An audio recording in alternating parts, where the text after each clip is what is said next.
A menudo vivimos apegados en exceso a nuestros pensamientos, a nuestras necesidades, a los códigos heredados de nuestra familia, sociedad, dando forma a una dimensión alineada llamada ego dominado. Y así seguimos realmente actuando según estos códigos interpretativos. Es la realidad del ser humano, recoge información, la pone en la conciencia y así realmente nosotros estamos eh, interpretando todo lo que está a nuestro alrededor y actuamos y decidimos. Sin embargo, la palabra en Romanos capítulo 12, verso 2, aclara que todos esos códigos muy nobles, pero tan conforme al mundo, o sea, mejor digo, más, tan naturales, interfieren en reconocer la voluntad de Dios, inclusive conforme a la genética, la llamada naturaleza pecaminosa, porque en realidad estamos puestos de la verdad divina por naturaleza. O sea, nuestra naturaleza, que es pecaminosa, por default, por la ley que domina nuestros miembros, se opone a la verdad divina.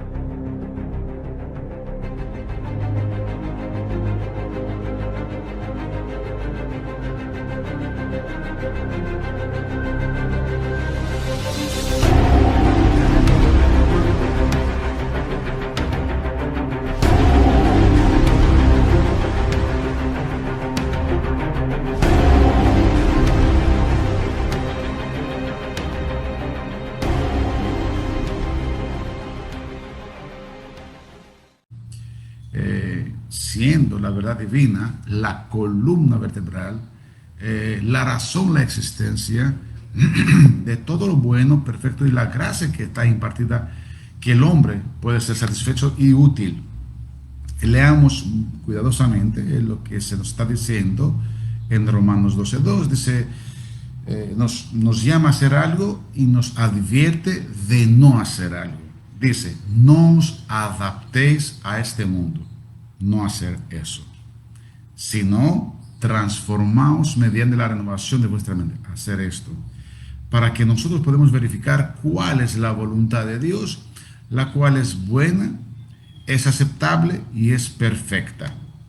En este último caso, del no os adaptéis a este mundo, dicho concepto es como una ilusión.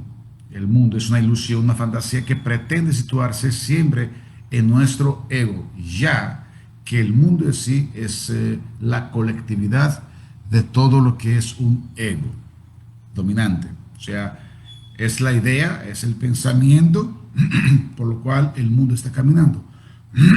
Perdón.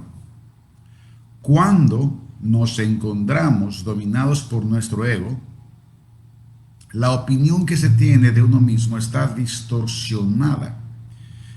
Distorsiona el verdadero ego y se aleja, y así consecuentemente conocerse a uno mismo se complica, porque precisamente el ego, nuestra carne, domina por todas las direcciones. Estamos atrapados de un falso yo carnal lleno de velos. En este punto es conveniente entender que existimos no para agradarnos a nosotros mismos por nuestro ego, sino como se nos exhorta en Efesios 5:10, examinando qué es lo que agrada al Señor. O sea, cuando entremos en la integridad de la reconciliación con Dios, existimos siendo salvos, examinando todo el tiempo qué es lo que agrada al Señor. O sea, no seguir este cúmulo de información, lo cual el centro es el hombre, sino el centro es Dios.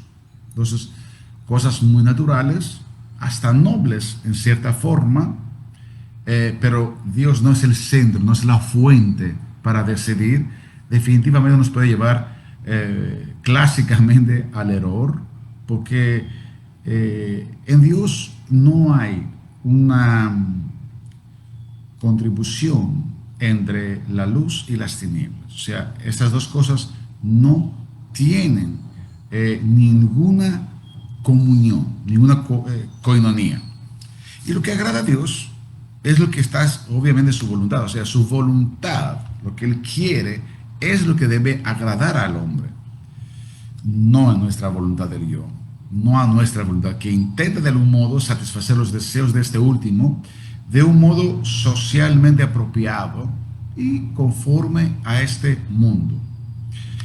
En realidad el mundo es la colectividad de muchos egos como un solo pensamiento de su fuente carnal, y como Dios lo domina.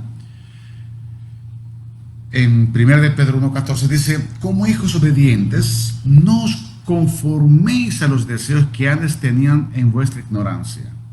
Definitivamente, el mundo tiene sus conceptos que son opositores al concepto divino. O sea, la realidad del mundo es uno y la realidad espiritual es otro. Por eso decía, el que ama el mundo, el amor del Padre no está en él, porque sencillamente el que ama el mundo está conforme al mundo, sus ideas, sus patrones que sigue.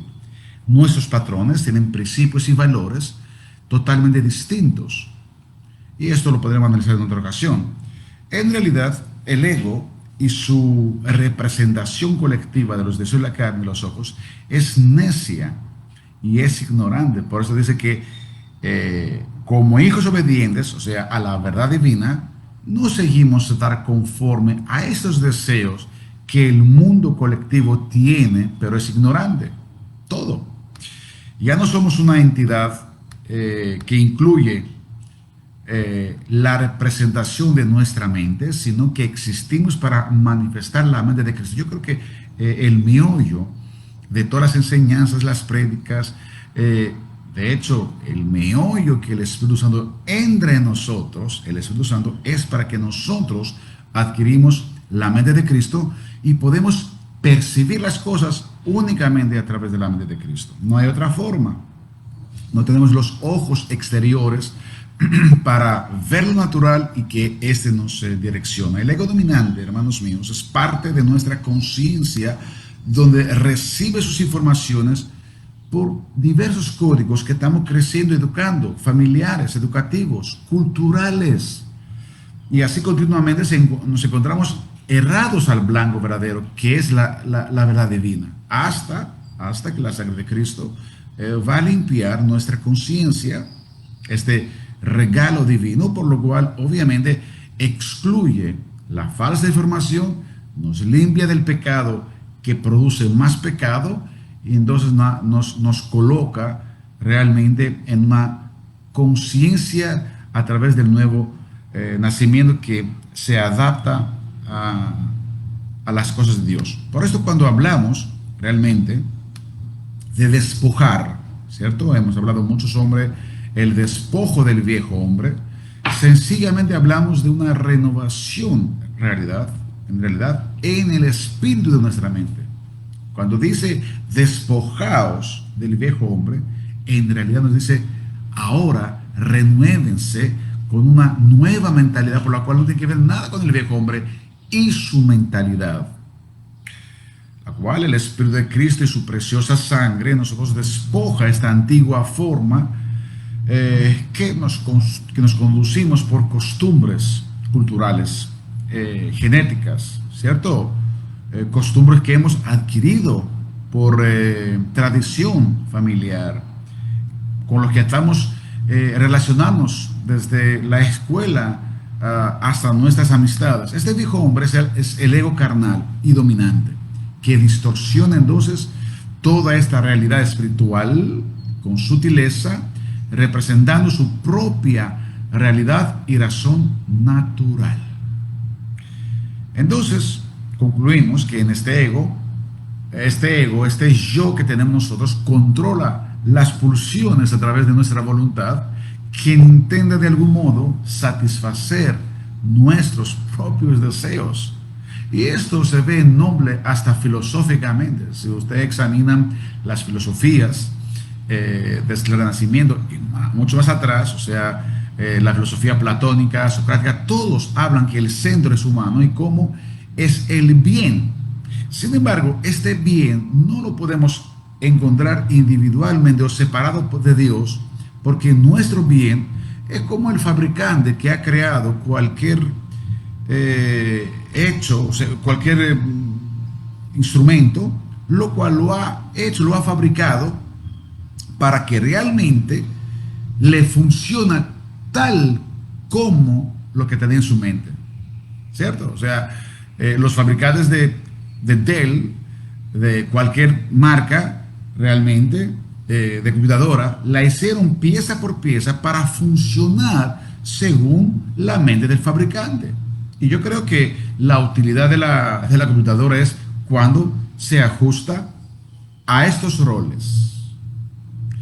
Entonces, nuestras pulsiones no son abstractas o realmente descontroladas para satisfacer solamente propios deseos, sino la realidad por la cual fuimos creados.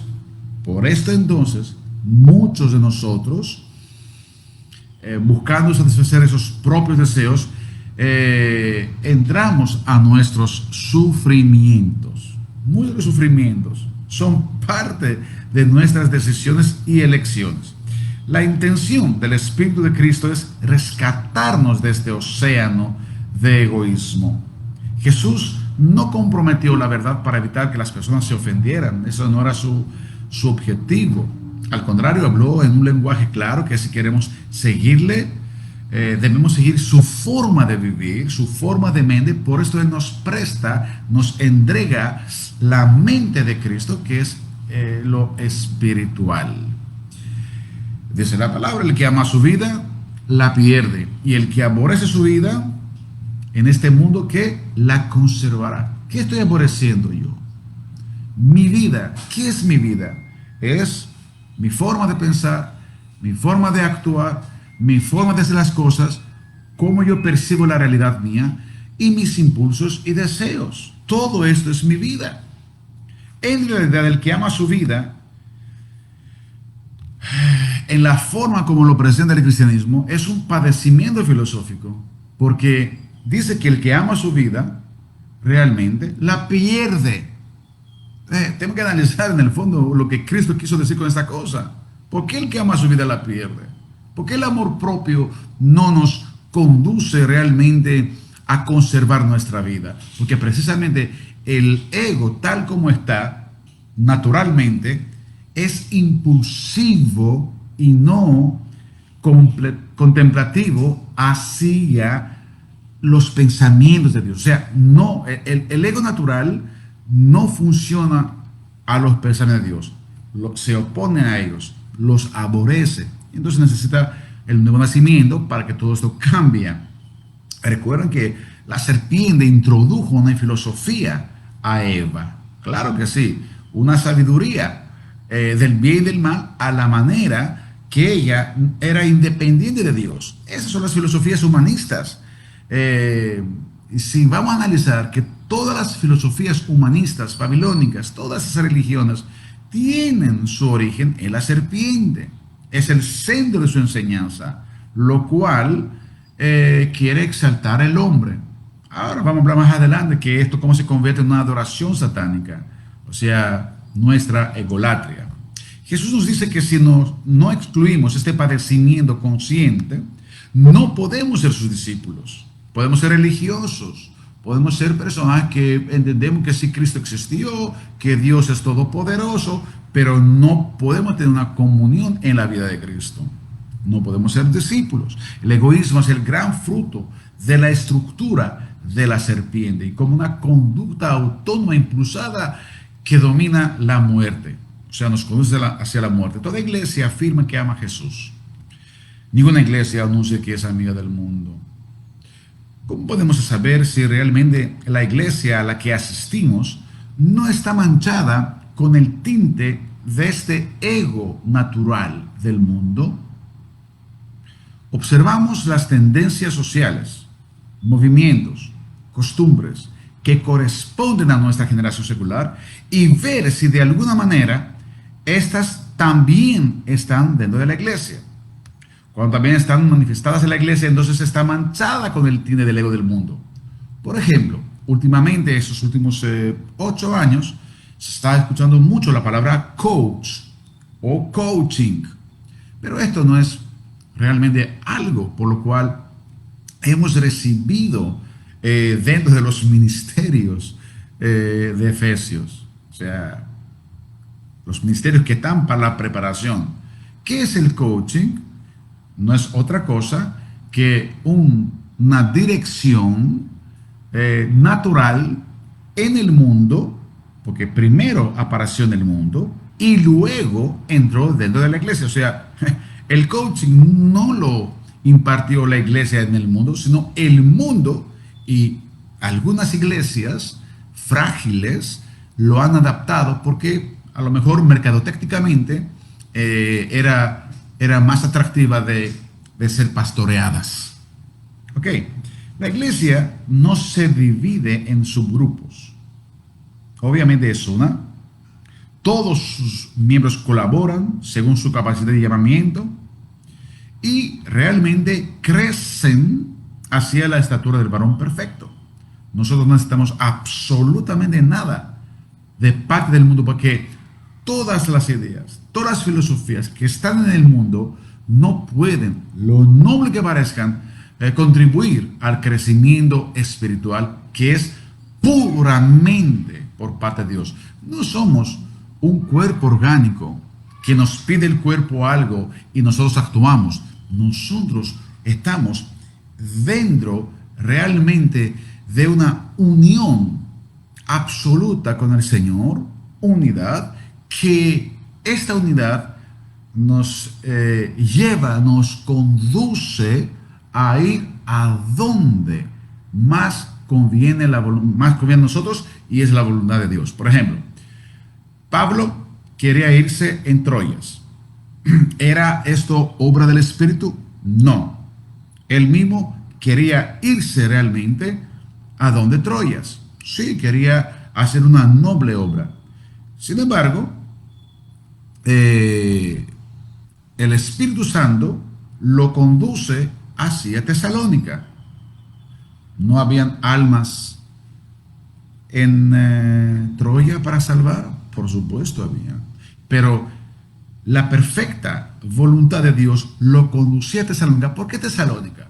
Porque simplemente Tesalónica en el primer siglo era la capital cultural del mundo, y ahí había muchas interconexiones de los gentiles, franceses, galos, germanos, hispanos, iban allá a entretenerse con la cultura. Pero entonces, si Pablo entraba ahí y podría impartir, levantar una iglesia con la estructura divina, obviamente iba a ser la influencia, la luz de esta cultura. A lo mejor en Troyas podrían salvarse 100, pero era una colonia pequeña de Grecia, la cual no tenía este efecto que la voluntad de Dios le interesaba, que la verdad divina sea partícipe en todos los gentiles. Al final, Troya también recibió la palabra. O sea, lo que quiero ahora evidenciar es que cuando buscas tu propio impulso, siempre vas al menos. Cuando vas a buscar precisamente la voluntad de Dios, tú vas al más, a pesar que el camino es más estrecho y aparente menos. La palabra de Dios es multipliquéis. La palabra de Dios dice de fructifiquéis. La palabra de Dios dice que crezcan. Si vamos a ordenar estas ideas, veremos que nosotros nos estamos participando como cristianos cuando estamos en unidad con Dios y podemos despojar a este hombre viejo tras la renovación. Vamos hacia el más, pero hay un proceso. ¿Qué pasa si nosotros dejamos dominar por el ego? Las personas que viven dominadas por el ego, en realidad, están engañadas y no ven la realidad tras el escenario. Es un error de pensamiento que intenta hacer una presentación de cómo nos gustaría ser en vez de cómo en realidad están las cosas. Y ahí es donde realmente la naturaleza humana no participa porque se neutraliza, vive en su ilusión. El ego es el escudo realmente social, porque es una filosofía terrenal que defiende como necesaria su desarrollo, pero en realidad nos aleja cada vez más de lo que somos en verdad. Y yo entiendo, según la escritura, que ser es más importante que tener. O sea, todo esto de no amar la vida, de impulsar el hombre viejo, se trata del ser. Es el ser que tiene que ser cambiado. Si el ser no cambia y nos mantenemos tal como somos naturalmente, eh, acumulemos y levantaremos muchos fracasos y muchas frustraciones en todo índole. El ego es el escudo entonces social, lo cual tenemos que desglosarlo y entender que tenemos que cambiarlo por el yo de Dios, que está dentro de nosotros, y así no seremos emboscados de diversos fracasos en el curso de nuestra vida. Esta máscara del ego necesita muchos halagos y mucha aprobación de los demás. Este es el problema. Por ejemplo, uno va y lo natural aprueba lo natural. Dice que los naturales, el mundo ama lo del mundo. Pero a los que son de Dios no lo oyen. Entonces, siempre lo natural aprueba lo natural, y en este halago el natural se queda porque dice, estoy aprobado por lo natural. Entonces ya sigue en su ceguera. El ego se aleja entonces de la sencillez del corazón, que no es un estado vago, sino que es la sabiduría de Dios, porque cuando usted se aleja de la sencillez, entra en la complejidad del ego entenebrido, o sea, entenebroso, perdón. Por lo cual, este corazón de sencillez era la característica de la iglesia primitiva, y estaba fuera de esa complicación de una actuación ideal por una falsa autoestima, porque todo lo que se trata del ego está relacionado con autoestima. El autoestima, dentro de su equilibrio, o sea, en Dios, es una estima que tú tienes, pero no más de lo que te corresponde ser. No estás ni en menos ni en más. Por eso dice que hay que proyectarse, que consideramos los demás por encima de nosotros mismos. La falta de unidad, quiero un poco aclarar unas cosas importantísimas. La falta de unidad es por causa del individualismo. Eso tiene mucha relación. Y el individualismo es consecuencia del egoísmo, que vive más autónoma y fuera de la unidad. Entonces tenemos que nosotros saber que el individualismo siempre hará su manifestación cuando el ego está descontrolado. Entonces hay efectos de vivir apegados al ego. Enfocar una existencia arraigada al ego sutilmente levantará una adoración satánica. Precisamente es lo que quería conducir en esta mañana. Satanás usa una sola plataforma para influenciarnos, para seducirnos, para doblegarnos hacia sus ideas. ¿Cuál es? La plataforma de nuestro ego carnal. Si nosotros podemos realmente desapegarnos, o sea, despojar, como nos están enseñando la doctrina apostólica, ya el enemigo no tiene por dónde entrar en nuestra mente, no puede influenciarnos. Por eso la palabra resistir al diablo, y él huirá, es porque si resistimos de despojar la plataforma que le da la bienvenida a él no puede entrar en ninguna forma en nosotros. Entonces no puede ni inducirnos, ni conducirnos, ni influenciarnos. ¿Acaso no damos, por ejemplo, el lujo que nuestro yo nos pide, pero somos muy medidos en relación con los demás y aún con lo que es la obra de Dios? No es en el libro de Ageo donde dice que realmente ustedes están enfocados en sus casas atesoradas, pero no están en la casa de Dios. No carecemos de iniciativas para no situarnos fuera de esta zona cómoda y rutinaria por causa que estamos alimentando nuestro yo carnal donde no quiere peligrar dificultades. ¿Acaso no es verdad que no queremos arriesgarnos en lo desconocido por miedo de recibir algunas dificultades innecesarias, como las estamos llamando?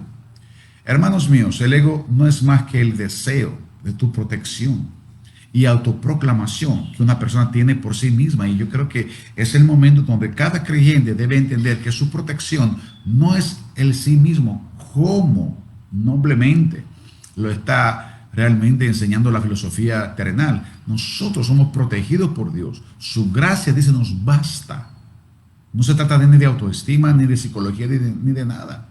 Se trata de una protección divina. Dice que los árboles que están realmente al lado del río, sus raíces absorberán todo lo que sea necesario de sus nutrientes y dice que sus hojas nunca caerán. Entonces, ¿dónde está nuestra protección? ¿En nuestro ego? Jamás. Está en Dios. Si no cuidamos precisamente todo lo que estamos hablando esta mañana, se convierte el ego en una egolatría sin darse cuenta. Tan es la tragedia que está conducida a la humanidad. Por esto, la negación de sí mismo no es un criterio de Jesucristo, sino que es la condición para seguir realmente la vida abundante de Cristo. En forma conductiva, la carne tiene su potente aliado. Eso ya lo hemos dicho, que es el ego natural. O sea, nos conducimos de un yo, por lo cual naturalmente ha crecido, ha sido influenciado por los criterios del mundo, fue formado y así se conduce. Y esta conducción siempre forma un aprecio excesivo de sí mismo. Por eso cuando se le reclama algo o se le reprende algo, se corrige algo, se ofende con tanta facilidad, porque para él está apreciado lo que él tiene y lo que él es. Cuando nos ofendemos con tanta facilidad es porque el ego natural se hirió. Es lo que se hiere, el ego. La carne entonces, ¿qué hace? Reacciona y sax para recuperarse. ¿Su qué? Su autoestima. Y ese es el ciclo continuo que estamos metidos tiempo tras tiempo hasta envejecer. No va a cambiar esto. No va a cambiar. Al contrario, el corazón tiende realmente a petrificarse, o sea, a endurecerse. Por esto, recibir a Cristo no puede ser una religión, es una conducción de vida, la cual te dice, niega lo carnal para que tú puedas conocer y vivir por lo espiritual. Tú decides. Dice, hey, yo estoy a la puerta, estoy tocando, el que me escuche y me abre, yo entraré y cenaré con él. Esto es una relación. Entonces, no queremos aplicar la obra de Cristo porque duele al yo natural. No quiere sufrir. En realidad nadie quiere sufrir. Cuando pensamos esta cosa, ¿cómo nos desviamos? Sin embargo, el sufrimiento va a ser una realidad en nuestras vidas de una u otra manera si dejemos que el ego dominante, natural y carnal precede ante toda decisión y vida, o sea, hay pensamientos. Lo he dicho y lo voy a seguir diciendo, la sanación, nuestra restauración, nuestra recuperación es por la humillación. ¿Y qué es lo que se humilla sino nuestro yo? O sea, cuando hablamos de humillación, ¿qué cosa es la humillación? Es el despojo de nuestro yo. Por eso Dios nos conduce en circunstancias donde nos vamos a humillar de una u otra manera. Bueno, los que se han humillado una y otra vez saben que es un vaso muy amargo porque tú vas contra tu propia existencia. Esto realmente es algo que uno no lo quiere volver a vivir, pero Dios nos lleva allá para cambiar nuestra naturaleza y darnos en esa debilidad, en este frasco roto, poner su aroma y levantar una nueva estructura que es templo. ¿Qué pasa si el ego no es alimentado? Cuando el ego no es alimentado, porque el ego se alimenta por el exterior, cuando para esta alimentación, nos humillamos, la persona se siente mal. Entonces las emociones pueden experimentar todo tipo de sensaciones negativas y comienza a humillarse. Si se logra este proceso, porque tendemos a interrumpirlo un poquito, hay buenas noticias. En esta humillación seremos reemplazados de una vestidura que se llama la vestidura de Cristo o la vestidura del nuevo hombre, que es la mente de Cristo, donde alcanza un conocimiento. Vamos a leer Colosenses 3:10, que dice: os habéis vestido del nuevo hombre. Es algo que ya está claro esto, el cual se va renovando hacia un verdadero conocimiento, conforme a la imagen de aquel que lo creó. Entonces tiempos, mis hermanos, de refrigerio aparecerá en su vida. Lo que pasa es que no queremos llevar esta renovación por el nuevo. O sea, el hombre nuevo entra en una constante renovación que será conducido a un, dice la palabra, verdadero conocimiento. O sea, hay un falso conocimiento que estamos viviendo fuera de esta vestidura, fuera de esta renovación. Si no nos renovamos en Cristo Jesús, si no nacemos de nuevo en Cristo Jesús, el conocimiento que tenemos sobre las cosas, la perspectiva, es falsa. Entonces dice, en este verdadero conocimiento alcanzamos la imagen de aquel que nos creó. Para mí, imagen de aquel que nos creó, ¿sabe qué es? Es el estado de Cristo. Es el estado del gozo, del paz y de la justicia que prevalece en el reino de Dios. Para mí es tiempo de refrigerio, porque lo dice también la palabra, dice arrepentidos, para que días de refrigerio aparezcan en sus vidas. Dios tiene pensamientos maravillosos. Su gracia nos basta. ¿Cuándo podríamos hablar de la gracia de Cristo, la cual ninguna de las religiones falsas ni siquiera menciona para entender que es una gracia? Viene una enseñanza sobre esto. Porque si su gracia nos basta, ya todo está resuelto en la gracia de Dios. ¿La perdimos cuándo? Cuando se cayó. Cuando se cayó Eva y Adán y se perpetuó una situación de ley contra nosotros. Pero es la gracia. El que alcanza la gracia, su gracia le basta. Tiene todo lo que sea necesario y está en crecimiento. Si no se humilla este ego, lo que hará es seguirá alimentando su ego con peores consecuencias. Y entonces experimentamos lo que se llama enojo, una desconformidad, una discrepancia, celos, indiferencias, ausencia de concordancia en la unidad. No podemos estar unidos ni con nosotros mismos, que se enseñó en la anterior enseñanza, pero ni siquiera podemos estar unidos con nuestros hermanos. Quiero aclarar que la unidad siempre es fraternal. La unidad está del mismo género y del mismo espíritu, decirlo así. O sea, dice que estamos unidos en el vínculo de la paz en el mismo espíritu. Entonces, si no hacemos esta cosa, continuamos con una inconformidad, queja, antagonismo, rivalidad, desavenencia, desunión, discordias, disensiones, grandes diferencias irreconciliables, por lo cual cada vez se aleja más de esta unidad interior. La unidad interior se habló en la enseñanza anterior, que es de suma importancia, porque aquí dice la palabra que el Padre en Cristo y Cristo en nosotros, para que sean perfectos en unidad. ¿Cómo dominar el ego y dejar que salga nuestra esencia verdadera? El ego se desarrolla en forma de protección, se trata de poder. Normalmente nos dejamos dominar por él porque así nos sentimos más seguros ante los diversos ataques. Van, nos ofenden y el ego responde. Tenemos unas conversaciones opuestas y cada ego toma su posición natural. Pero sin embargo, si estaban en el mismo espíritu, no tenía ninguna realmente diferencia, así como cada género no tiene diferencia con su mismo género. O sea, estamos unidos en el vínculo de la paz. ¿Con qué? Porque estamos en el mismo espíritu. Amén. La voz del ego nos confunde, del ego natural, si me estoy hablando ahora. Cuando hablo de ego, hablo del ego natural. Nos confunde porque forma una falsa protección. Porque yo dije que se trata de poder. Entonces, el llamado es quitar este poder por medio de la cruz, para que entonces los pensamientos de Dios sean constantes en nuestro fluir espiritual.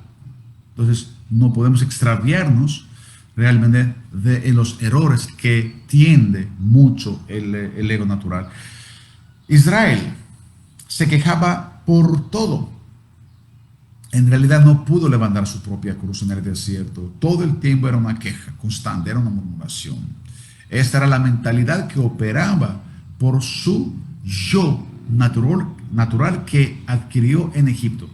2 años llegaron realmente en Carnes Barnea. Estaban ya para ver, saborear la promesa. Sin embargo, su yo se opuso y entonces fueron errados otros 38 años. Pasa esto así mismo en nuestras vidas.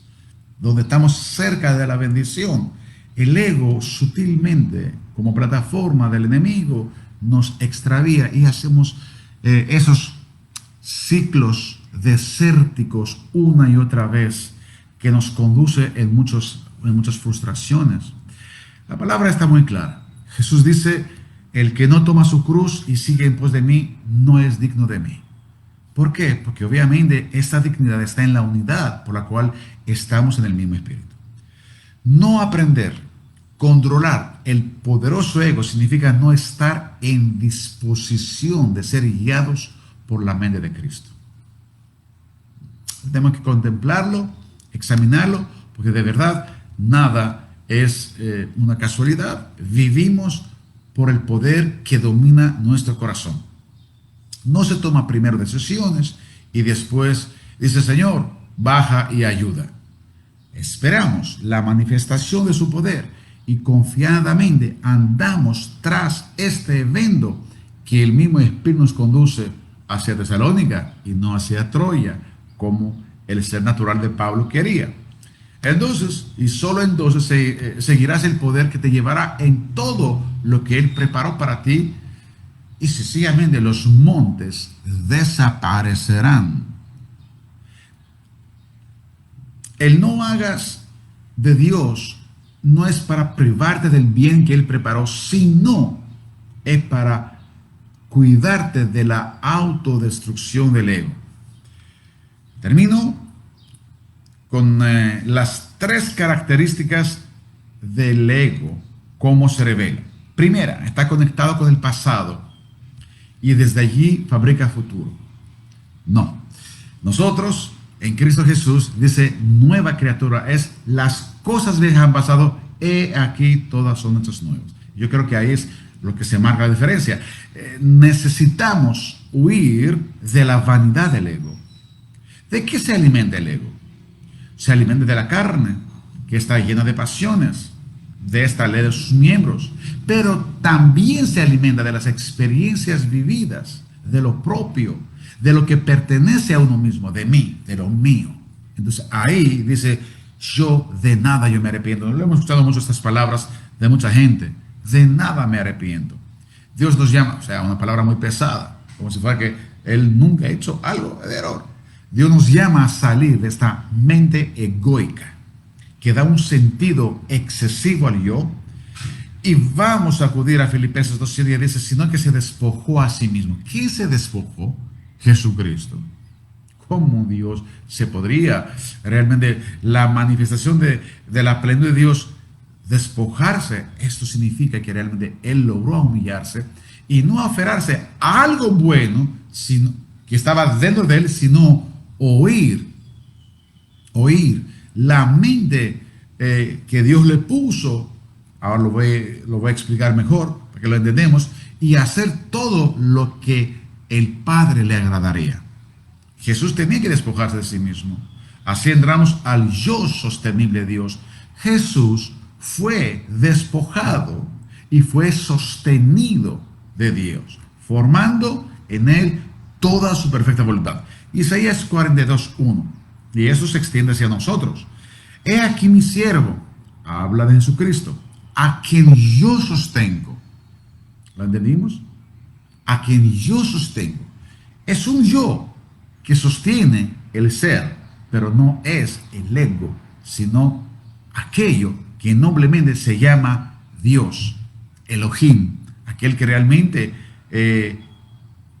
creó el hombre para habitar dentro de sí mismo. Y dice, he puesto mi espíritu sobre él, mi alma se complace. Esta es la relación, la comunión con Dios.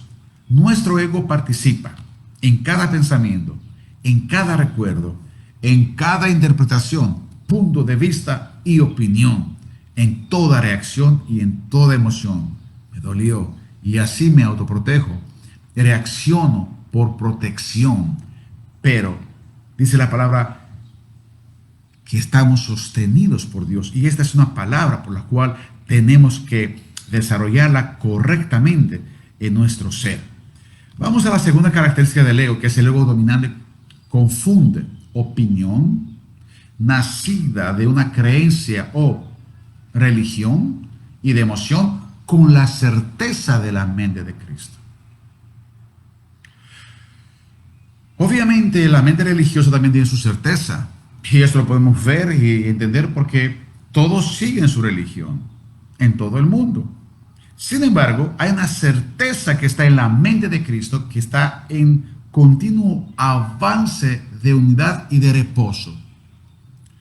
Propenso a ser muy suspicaces, apoyamos muchas veces en lo que entendemos, o sea, nuestra propia prudencia o entendimiento, y es el punto donde nosotros tenemos que avanzar espiritualmente. Ese es el rol que más puede envenenar las mismas raíces del ser.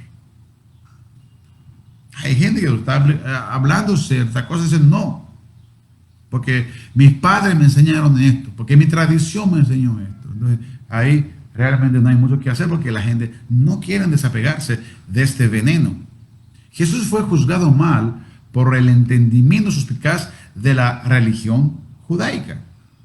Le dijeron, ¿quién tú eres? Nosotros somos hijos de Abraham, nuestro padre es Abraham, proclamaron los fariseos. Estaban seguros de que realmente este era un loco y que realmente no tenían que ver nada con la verdad.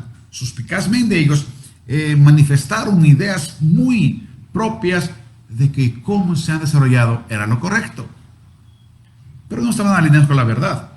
Fueron reprendidos severamente con Cristo y al final, ¿qué hicieron? Reaccionaron realmente a llevarlo en la cruz. Claro, plan de Dios, pero quiero decirles que cómo el ego reaccionó. Padecemos de la misma suspicacia religiosa que hemos creado un texto fuera del contexto y se ha hecho un pretexto y aferramos décadas sobre esta falsa idea, cayendo a error y a fracaso.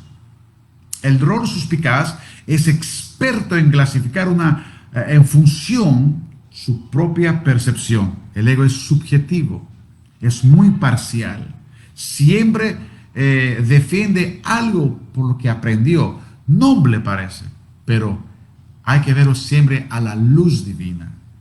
Fuera de la luz divina, realmente cuando no está probado, la verdad no participa. Quiero que sepan una cosa, la verdad es exclusividad de Dios. Y toda verdad que existe en el humano, y la podría utilizar cualquiera, es de Dios. Ok.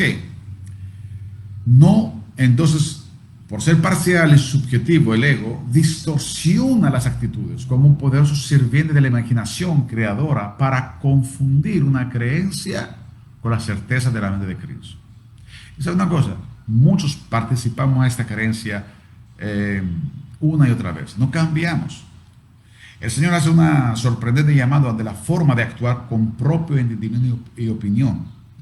Por favor, oiga una palabra en Salmo 37:5, que es uno de los salmos que ha marcado también mi crecimiento espiritual mucho. Lo recomiendo.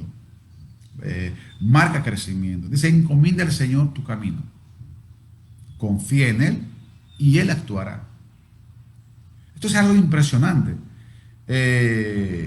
Esta actuación de Dios depende realmente de que nosotros le hemos encomendado.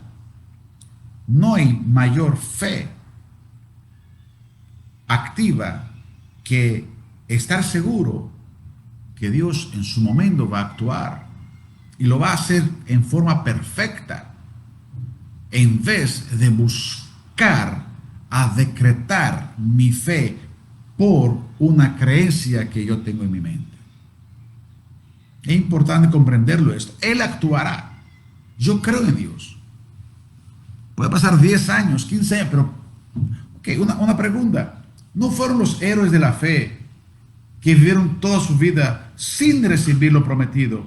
Y como quiera, en Hebreos 11 fueron emitidos, o sea, fueron establecidos como los héroes de la fe, pero no recibieron nada.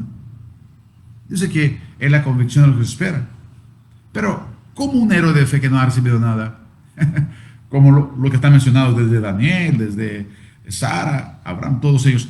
Job no recibieron lo prometido y sin embargo son realmente héroes de la fe, porque sencillamente ellos supieron esperar y no importa las consecuencias y el tiempo. El super yo, que se ha introducido mucho en las iglesias de la pasada década y todavía está presente en muchas congregaciones protestantes, confunde lo nacido de una creencia y desde allí hay un juicio que las interpreta como actos de fe. Por esto, erróneamente piden y no reciben. O, por ejemplo, piden sin estar en la voluntad de Dios. Mientras que con frecuencia los hechos que les convienen son un producto de su propia percepción. Voy a adelantar un poquito el tema, voy a la tercera característica, que es el ego constantemente mira hacia el exterior. Esto tengo que aclarar que nosotros no estamos alimentados por lo exterior. Estamos alimentados por la mente de Cristo. Dice, yo veo lo que el Padre me dice o me enseña a hacer y yo lo hago. Nos está enseñando Jesucristo. O sea, no es nuestro alimento las circunstancias o las evidencias de lana. El ego todo el tiempo tiene un falso sentido de identidad y supervivencia. Ya la mente crea, busca la seguridad en lo que le falta para ser completo. Pero en este aspecto entra lo que se llama hipertrofia, o sea, sobrealimentación por un ardiente deseo de hacer las cosas como así se complace y queremos agregar la fe para que esto suceda. Y esto no va a ser así. La fe es un asunto, es un don divino que se ajusta a la voluntad de Dios. O sea, la fe va en pos de la voluntad de Dios. Todo lo que queremos en relación conforme a su voluntad. Por esto, la misión del yo carnal es enseñar que Dios somos nosotros. Esto es la enseñanza terrenal. Nuestro yo es el centro del hombre y la verdadera voluntad que puede actuar libremente y sin consecuencias, escogiendo lo que quiere y que venga Dios a ayudarnos. Es donde en realidad nace nuestro satanismo. Y esto quiero aclararlo. Nuestro satanismo en nosotros mismos. ¿Sabe qué significa Satán? Oposición. Satán es una palabra realmente hebrea, transliterada en griego Satanás y en latín viene la palabra oposición.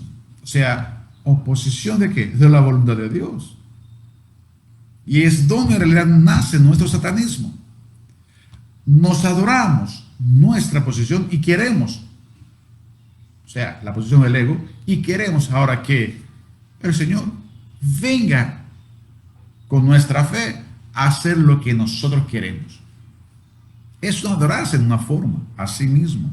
Por eso el yoísmo o egoísmo, como lo quería llamar, participa en forma deliberada en un endiosamiento que nos conduce a un sensualismo, a una creencia religiosa y una forma de placer como razón de nuestro ser. La mayor parte de la gente no entiende realmente qué es el satanismo. Empezando por algunos cristianos que tienen a veces ideas del satanismo que solamente son actos ocultistas, son cultos místicos, con atmósferas espiritistas. Aunque esto puede suceder y llamarse satanismo, la esencia del satanismo está en la adoración de sí mismo. ¿Recuerdan? Que Lucifer se convirtió en Satanás desde que él dijo, yo quiero por encima de él, soy yo. ¿Qué fue? La misma mentira que la traspasó realmente a Eva. Cuando cada persona apartado del verdadero yo, llamado a constituirse imagen de Dios y adorarlo, se adora a sí mismo como un Dios, cae al satanismo. En el satanismo y el paganismo griego, romano, babilónico, de todos esos imperios que han pasado, civilizaciones, cada uno es su propio Dios. Por eso tienen tantos dioses, porque hay tantas personalidades. Por lo cual, enfatiza el deseo por exaltar públicamente el propio yo. Mucho cuidado. Esta enseñanza es para saber realmente cuánta sutileza esconde nuestro ego. Percibimos condiciones propias por nosotros mismos, mejor digo, de nosotros mismos, por nosotros mismos, para nosotros mismos. Pero en el cristianismo es de Dios, por Dios y para Dios. O sea, el centro es distinto. En satanismo, que podemos caer, es todo lo que sale a nosotros. Por eso decía el Señor que todo lo que hay en el mundo no proviene del amor del Padre. ¿Por qué? Proviene del padre de la mentira, que es Satanás, que quiere gozar en la autonomía propia, a la autosuficiencia carnal y a un ego que solamente quiere sobresalir en todo. Por esto, la característica del ego carnal es siempre individualista y que conoce más las cosas. Ahora entendemos que salir de nuestro propio yo, hermanos míos, no es una simple salida, es una salida del sistema babilónico, pueblo mío, salir de medio de ellos, donde su príncipe Satanás exalta el yo para revelarlo contra Dios. El satanismo se basa en la búsqueda de una voluntad superior, independiente e individualista. Y lo trágico de esto es que muchos creyentes están en eso y quieren aplicar la fe como el elemento secundario, porque ya quieren hacer lo que su propio yo ha detectado y quiere hacer. El pueblo que Dios usará es el pueblo que se ha humillado ante esta situación, o sea, ante este estado, mejor dicho. Dice la palabra que nada hagáis por egoísmo. Filipenses 2:3, palabra, carta dirigida a los cristianos, ni por vanagloria. Surge una pregunta: ¿puede ser egoísta conseguir la felicidad y el gozo? Porque al fin de la cuenta, todos nosotros estamos persiguiendo el gozo. Nadie quiere ser infeliz. No es un estado por lo cual fuimos preparados a estar. Por esto el reino de Dios es gozo y paz. Entonces, ¿qué pasa con el ego? ¿Por qué nuestra sociedad, supuestamente el mundo, no está feliz con tantos inventos, con tantos lujos? ¿Por qué realmente los psicólogos hacen un buen trabajo y realmente el consumo de fármacos contra la depresión está en aumento? Algo no va bien en nuestra sociedad. Hay una inconformidad. El egoísmo es ajeno de la vida espiritual. Dejemos de focalizar nuestra mirada en el exterior. Es importante que seamos capaces de ver que todas las necesidades de aceptación exterior no son más que ilusiones, fantasías de un ego subelevado. No necesitamos nada de eso para ser felices, de verdad. Lo único que necesitamos es que nos sumergimos en la sencillez y en la humildad de la imagen de Cristo. No pretendes ser más por medio de tu ego carnal. No lo vas a lograr con todo lo que te podrías adquirir y ganar noblemente en esta vida. Nuestra esencia interior no es tan complicada como creemos. Trata de eliminar de tu vida las culpas. Y las culpas se van a eliminar los pecados. O sea, si eliminamos las culpas es porque eliminamos el pecado. Entonces ya va a venir el contentamiento. La avaricia, la codicia, las envidias son productos de estas culpas que tenemos, de este ego carnal. ¿Sabe de algo que he observado en todo el curso de mi vida dentro de este mundo? Yo no he visto ancianos que comparten. Yo no he visto ancianos del mundo amigos, amén, que están en un lugar de estas instituciones, organizaciones que los juntan. Pero yo digo, ¿qué pasa? ¿Por qué cuando el hombre del mundo va hacia su ser anciano, no veo de otra gente fuera, o no escucho que están compartiendo, porque parece que ya su corazón se ha endurecido, que están dentro de un esquema muy propio? Pero no puede suceder en realidad a los que están en un solo cuerpo. Es lo que quiero decirles. La iglesia no tiene el mismo fin que los miembros del mundo. El hombre de Dios será procesado, pero este proceso conducirá en la plenitud y el gozo. Y en este proceso, queridos hermanos, lo que va a suceder es quitar en medio nuestro este yo ego dominante para adquirir el carácter y la vida de Cristo. Y ahí las cosas van poco a poco a comenzar a nuestro favor hacia la vida realmente espiritual. Vamos ahora, yo terminé hasta aquí. Tengo una pregunta aquí escrita por mi hermana Elizabeth Rojas desde México. Dice: pastor, de acuerdo a los que a los que nos explica, se desprende por ello que gracias al ego muchas personas dicen que es suficiente ser buenas personas antes que ser cristiano, o se practique cualquier religión, y la mayoría de las personas dicen que debemos tener amor propio para poder. Sí, esto es verdad. Este amor propio realmente debe ser igualitario del amor ajeno. O sea, el primer mandamiento es amar a Dios, ¿cierto? O sea, este es el principio, amar a Dios. Porque amar a Dios, obviamente, es el poder que va a dominar y vamos a lograr amar correctamente, porque el amor no es un sentimiento. El amor no es yo ver un perrito afuera, un perro que está con hambre y pasarle un hueso, o pasar 25 pesos a ellos que están limpiando el limpiavidrio, ¿cierto? En los semáforos.